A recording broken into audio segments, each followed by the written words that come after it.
one of the more fascinating things that one could observe is the number of people that are willing to cut corners, and it happens in all walks of life, from even if you're in high school or middle school to you're doing some of the top work in the country. What people often don't really understand is that there's a lot of people that are willing to cut corners, and as long as nobody sees them and sees it, it's totally fair game. I find this really, really fascinating as a psychology. I sort of often think about, and I'm not trying to put my wife under the table. I just think it's a funny example of this.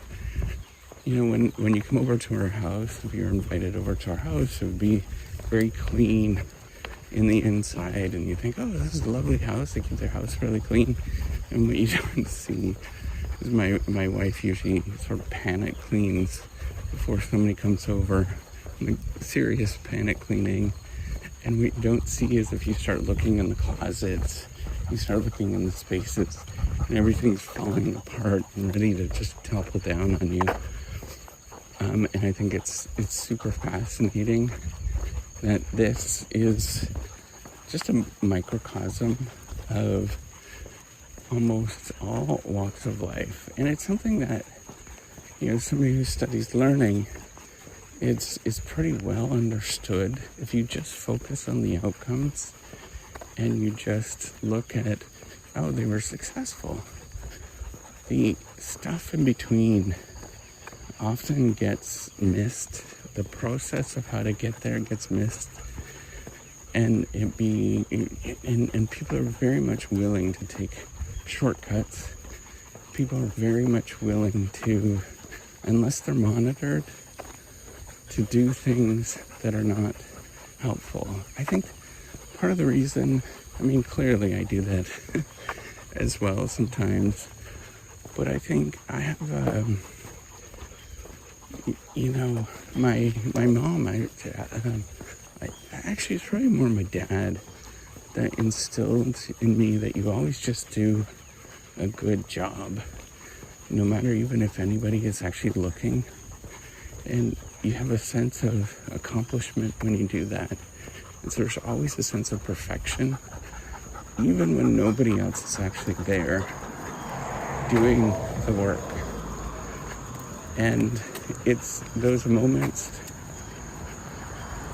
where nobody is actually watching that actually matter the most, because that's how you build a sense of trust. That's how you build character that everybody understands, who you actually are. And I find it really, really fascinating. Without that, the challenges that people face of doing a good job in all walks of life. I'm always amazed when I look at these big buildings, or I look at engineering projects. When my undergrad was in engineering, and I'm always amazed by that they actually stand, because I realize how many of those people, and I'm not trying to throw anybody under and they're very talented, extraordinary people, but the number of people, if there was an option to find an easier way, such as if there was somebody had an assignment that everybody can copy from, there would be a large chunk of people that would actually do it. I remember this moment of this moral, just moral tension, I don't know what it's called, cognitive dissonance, I guess, where somebody on an exam had an exam. I could watch people sort of pass these old exams around, and I'm thinking in my head, I'm like, wait a minute, how is this happening?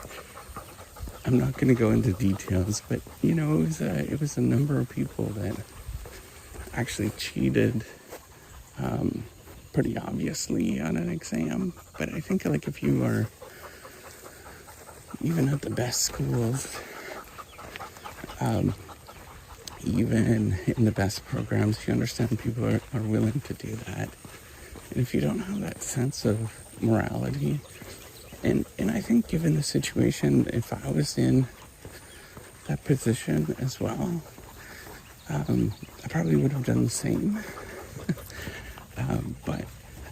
But I wasn't in the position to do that kind of stuff. So I'm just saying we're all culpable of being able to do that. We can all be put in those situations to cut corners because we can't observe the process. And I've done many things in the past as well that I am not proud about, and I have a hard time talking about them.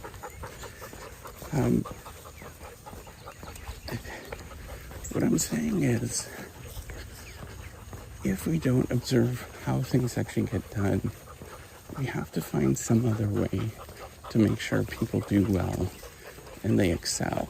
I think the virtues, the sort of character stuff actually does matter, and focusing on trying to build those virtues, because we're all put in those situations where there's not a right answer or the perfect way of doing things, or it looks obvious that we should do it one way, but it's maybe not the best way for us.